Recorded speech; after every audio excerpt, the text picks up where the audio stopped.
به ترامپ کمک کرد این خط لوله نفتی رو منفجر کنید. واضحه که جنگ آتی برای ایران یک جنگ وجودیه و باید تعارف رو با کشورهای همسایه از جمله رژیم باکو کنار بذاریم. پیشنهاد اینه در صورت مشارکت باکو در حمله آمریکا به ایران، خط لوله باکو تفلیس جیهان نباید همچنان برقرار باقی بمونه. اما حالا چرا انفجار این خط لوله مهمه؟ چون تولید نفت آذربایجان روزانه حدود 550,000 بشکه است که از این رقم 450,000 بشکش صادر میشه و عمده این نفت صادراتی هم از طریق خط لوله باکو تفلیس جیهانه که ترانزیت میشه. این خط لوله با ظرفیت انتقال 1,000,000 بشکه در روز مهمترین خط لوله انتقال نفت به اسرائیل هم هست که بهره برداری از اون الان توسط شرکت بریتیش پترولیوم انجام میشه.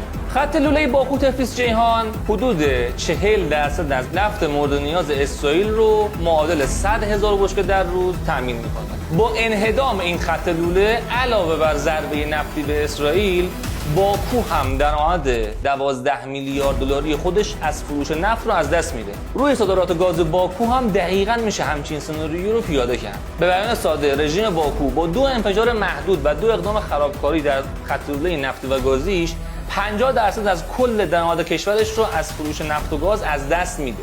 آقا الهام، کسی که تو ساختمون شیشه‌ای نشسته سنگ پرت